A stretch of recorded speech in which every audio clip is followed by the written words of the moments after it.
जिस तरीके से लोकसभा 2024 का चुनाव नजदीक आ रहा है, वैसे जो तमाम विपक्षी दल हैं, या तो इकट्ठा हुए हैं, या जो दल अभी तक नदारद थे, वो सामने आने लगे हैं। और खासतौर से किसानों की आवाज को प्रचंड तरीके से उठाने की कोशिश की जा रही है।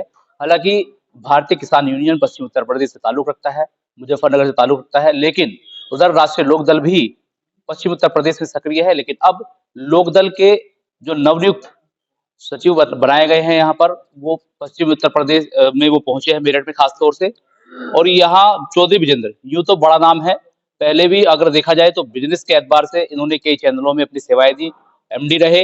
लेकिन अचानक से ये फिर वापस मेरठ पहुंचे हैं, और खासतौर से चूंकि किसान परिवार से निकले हुए हैं, तो ऐसे में किसानों के दर्द को बखूबी समझते हैं, और उस दर्द को जाहिर जो क्या है होता है लोग किसानों पर, उसको जानते हुए किसानों की आवाज उठाने की उन्होंने पुरजोर तरीके से कोशिश की है। और यहाँ पर आज रोड शो निकाला गया है, गाजियाबाद से रोड शो शुरू हुआ और मेरठ में इसका समापन हुआ, खासतौर से सर्किट हाउस में प्रेस कॉन्फ्रेंस की। और यहाँ पर इन्होंने बताया कि किसानों के हित के लिए ही आगे लड़ाई लड़ेंगे। लेकिन अभी तक ये क्लियर नहीं हुआ है कि सत्ता या विपक्ष ये कहाँ अपने आप को देखते हैं।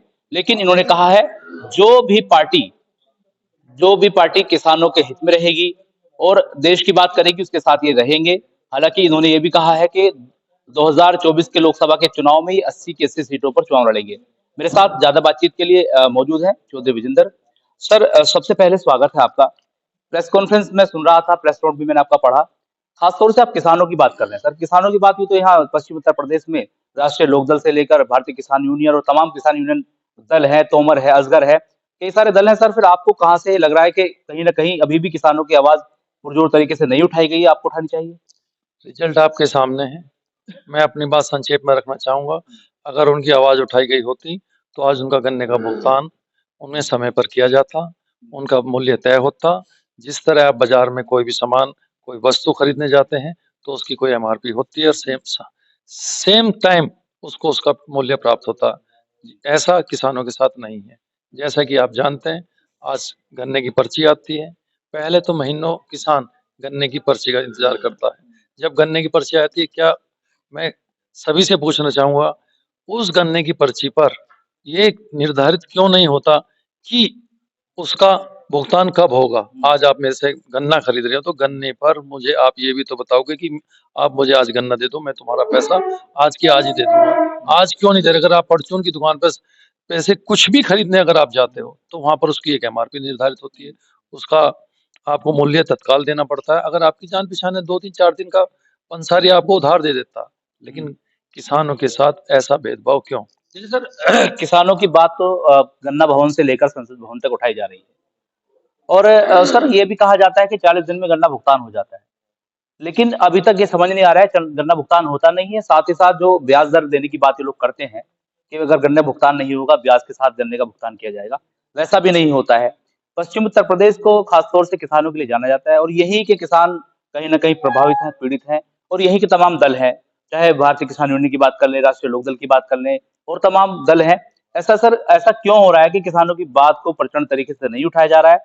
धरने प्रदर्शन होते हैं, फोटो खींचते हैं, कैमरे चलते हैं, फिर वापस अपने घर, उसके बाद कोई सुध नहीं लेता है सर। क्योंकि किसानों का प्रतिनिधित्व सही तरीके से कोई भी राजनीतिक पार्टी नहीं कर रही है।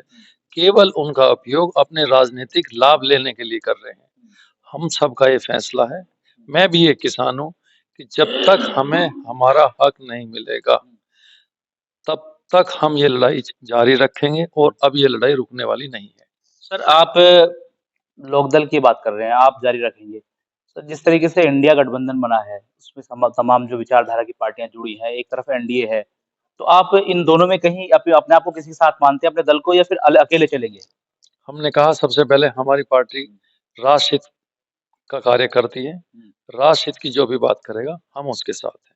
सपोज करिए एनडीए हमेशा राष्ट्र की बात करते हैं, और 2014 के चुनाव से लेकर अब 24 का चुनाव आ गया है, वो राष्ट्रहित की बात करते हैं, तो क्या आपका इशारा एनडीए की तरफ है सर? मेरा इशारा किसी की तरफ नहीं, मेरा इशारा उसकी तरफ है जो राष्ट्रहित के साथ साथ किसानों की मांगों को पूरा करेगा। देखिए, आपने एक प्रश्न नोट में लिखा अल्पसंख्यक वर्ग। खासतौर से हम तो इस देश के अंदर अल्पसंख्यक एक समाज को जानते हैं। आपने किसानों को अल्पसंख्यक लिखा है सर, क्या ऐसा क्या ज़हन में है और क्यों लिखा सर? इसका थोड़ा डिस्क्राइब करेंगे? पहले जो भी जाति का वर्गीकरण हुआ उसके काम के आधार पर हुआ। हम्म, हर वर्ग में ऐसा नहीं है कि अगर मुसलमान है या जैनी है वो अल्पसंख्यक है। हर बिरादरी में दलित है, हर बिरादरी में पिछड़ा है, हर बिरादरी में अल्पसंख्यक है और हर बिरादरी में ही सामान्य है। जाति की आर्थिक स्थिति के आधार पर सरकार को ये निर्णय लेना चाहिए कि ये समूह दलित है, अल्पसंख्यक है या सामान्य है। सर ये बात हो गई। आपने बता दिया कि आप भविष्य में इस तरीके से काम करें। खासतौर से किसानों की तो मांग यहाँ जो है लगातार उठ भी रही है, आप भी प्रचंड तरीके से उठाने आ गए हैं। लेकिन 24 का चुनाव सर पर है, क्या रणनीति है आपके दल की? आपने कहा कि 80 की 80 सीटों पर लड़ेंगे, तो सर क्या आपको नहीं लगता है कि अगर आप 80 सीटों पर आप लड़ेंगे तो कहीं ना कहीं एनडीए को उसका फायदा मिलेगा? देखिए, हम किसी को फायदा पहुंचाने के लिए चुनाव नहीं लड़ेंगे। हम किसानों के हित को ध्यान में रखते हुए चुनाव लड़ेंगे। सर किसानों के, मैं बता रहा हूँ, किसानों के हित को विपक्ष भी ध्यान में रख रहा है और खासतौर से सत्ता दल पर आरोप लग रहे हैं कि सत्ता दल पेमेंट नहीं करा पा रहा है। खाद बिजली पानी सब महंगा हो गया है। अभी 22 के चुनाव में साफ साफ मेरठ में तमाम मंत्री आए, कहा कि हम जो किसानों के बिजली के बिल को फ्री कर देंगे, मीटर नहीं लगाएंगे।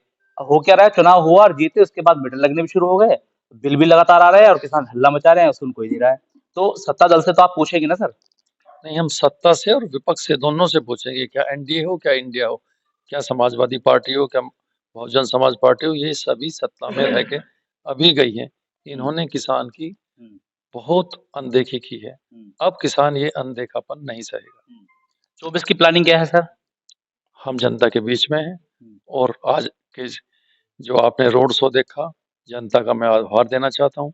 जनता ने जो हमें इतना प्यार दिया, हमारी उम्मीद से ज्यादा प्यार दिया, मैं उन सबका, आप देख सकते हैं मुझे फनेगर तक जानता, शायद पश्चिमी उत्तर प्रदेश के भविष्य में ऐसा रोड शो पहली बार हुआ होगा, इसके आप गवाह हैं। खलबली मची सर राजनीतिक गलियारों में कि कौन आया है?